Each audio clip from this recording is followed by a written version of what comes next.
News 18 prime में बात होगी टोक्यो ओलंपिक्स की, जहां भारतीय खिलाड़ियों का डबल धमाल देखने को मिला, जिसके बाद पूरा देश जश्न में डूब गया। फिर बात होगी दिल्ली में नड्डा की पाठशाला की, जहां नड्डा बीजेपी सांसदों के साथ कई मुद्दों को लेकर मंथन कर रहे हैं। और आखिर में बात वडोदरा में कांग्रेस के मिशन उपचुनाव की, जहां कांग्रेस ने भगवान राम के मुद्दे पर बीजेपी को घेरने की रणनीति बना ली है। इन खबरों के साथ और भी खबरों पर विस्तार से करेंगे बात, लेकिन सबसे पहले एक नजर प्राइम 25 पर। पेगासस जासूसी कांड, कृषि कानून और महंगाई पर चर्चा को लेकर सरकार और विपक्ष के बीच बने गतिरोध के चलते मॉनसून सत्र लगातार हंगामे की भेंट चढ़ रहा है।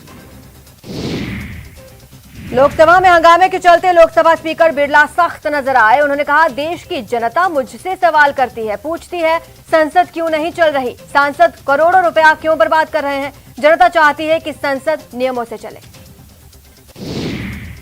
पेगासस मुद्दे पर सुप्रीम कोर्ट में सुनवाई मंगलवार तक के लिए टली। सीजेआई ने कहा, अगर मामले में सच्चाई है तो मामला बेहद गंभीर है। सीजेआई ने पूछा, आईटी एक्ट और टेलीग्राफ एक्ट के तहत क्यों नहीं दर्ज हुई शिकायत। पेगासस मुद्दे को लेकर पूर्व केंद्रीय मंत्री रविशंकर प्रसाद ने कहा, कांग्रेस पार्टी ने कोई सबूत पेश नहीं किया, एक भी सबूत नहीं दिया। कांग्रेस सदन को बाधित करना चाहती है, उनका यही एजेंडा है। हम विपक्ष में थे तो चर्चा करते थे। प्रधानमंत्री मोदी ने गुरुवार को उत्तर प्रदेश के पीएम गरीब कल्याण अन्न योजना के लाभार्थियों को संबोधित करते हुए राज्य की योगी सरकार की जमकर तारीफ की। पीएम मोदी ने कहा, उत्तर प्रदेश भारत के ग्रोथ इंजन का पावर हाउस बन सकता है। यह विश्वास हाल के वर्षों में बना है। पश्चिम बंगाल की मुख्यमंत्री ममता बनर्जी ने वैक्सीन को लेकर केंद्र सरकार पर हमला बोला। केंद्र पर कोरोना वैक्सीन के वितरण में भेदभाव का आरोप लगाया। बोली, केंद्र से भेजी नहीं जाएगी तो मैं लोगों को कहां से दूं। भारतीय युवा कांग्रेस ने तेल की बढ़ी कीमतों और पेगासस जासूसी के खिलाफ विरोध प्रदर्शन किया। इस प्रदर्शन में कांग्रेस नेता राहुल गांधी भी शामिल हुए। केंद्र सरकार पर जमकर हमला बोला। राहुल गांधी ने कहा कि देश में सबसे बड़ा मुद्दा रोजगार का है, लेकिन पीएम मोदी रोजगार के मुद्दे पर कुछ नहीं बोलते। उन्होंने आगे कहा कि पीएम मोदी ने हर साल 2 करोड़ रोजगार दिए जाने का वादा किया था, उल्टा लाखों करोड़ों युवाओं से उनका रोजगार छीन लिया। कर्मचारी अधिकारी संगठनों की मांगों पर सुनवाई के लिए समिति गठित हो गई है। रिटायर आईएएस खेमराज चौधरी की अध्यक्षता में समिति का गठन हुआ। सेवानिवृत्त आईएएस अधिकारी विनोद पांड्या समिति के सदस्य होंगे।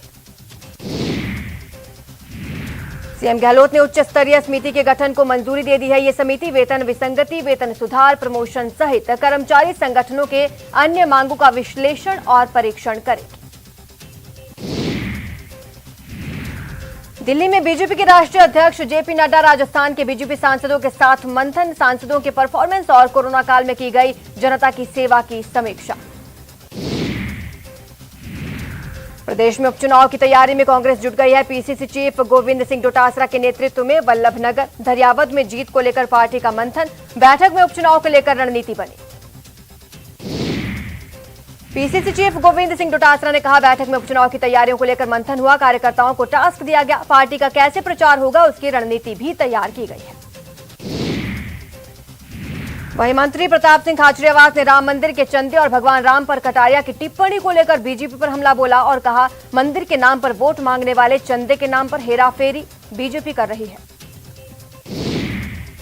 उपचुनाव के लेकर नेता प्रतिपक्ष का बयान आया है। गुलाब चंद कटारिया ने कहा कि मेवाड़ बागड़ की दोनों सीटों पर मुकाबला जोरदार होगा। उम्मीदवारों के ऐलान पर ही हार जीत निर्भर करेगी।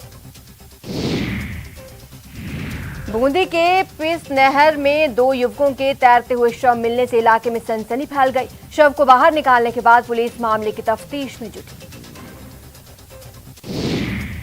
चूरू में 16 साल के नाबालिग लड़की को उसी के चाचा ने किडनैप कर 5 लाख में सौदा किया और फिर 3 लोगों के साथ मिलकर नाबालिग से गैंगरेप किया। पीड़ित परिवार ने 6 के खिलाफ मामला दर्ज करवाया। करौली के उदासी का बाग में जमीन विवाद को लेकर 2 पक्षों के बीच कहासुनी, जिसमें दोनों पक्षों के करीब 15 लोग घायल।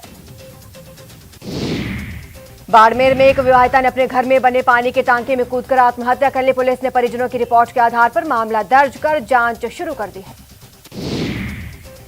जोधपुर में एसीबी ने एक महिला पटवारी को 1 लाख रुपए की रिश्वत लेते ट्रैप किया। माइनिंग के नाम बदलने की एवज में पटवारी ने 2 लाख की रिश्वत मांगी थी, जिसके बाद एसीबी ने उसके घर पर 1 लाख रिश्वत लेते हुए उसे गिरफ्तार कर लिया।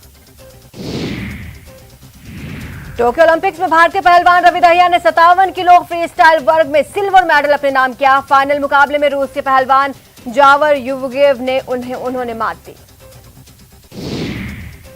रवि दहिया को प्रधानमंत्री मोदी ने बधाई दी। पीएम मोदी ने कहा, रवि कुमार दहिया एक शानदार पहलवान है। उनकी लड़ाई की भावना और तप उत्कृष्ट है। टोक्यो ओलंपिक 2020 में रजत पदक जीतने के लिए उन्हें बधाई। भारत को उनकी उपलब्धियों पर बहुत गर्व है।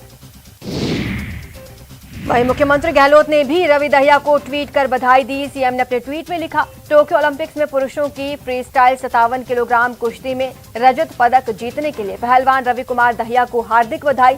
शानदार प्रदर्शन, भारत को आप पर गर्व है।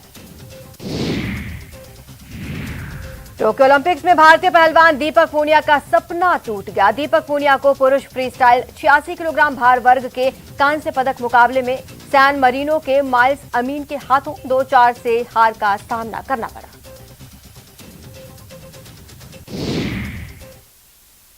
अब बात होगी टोक्यो ओलंपिक्स की, जिसमें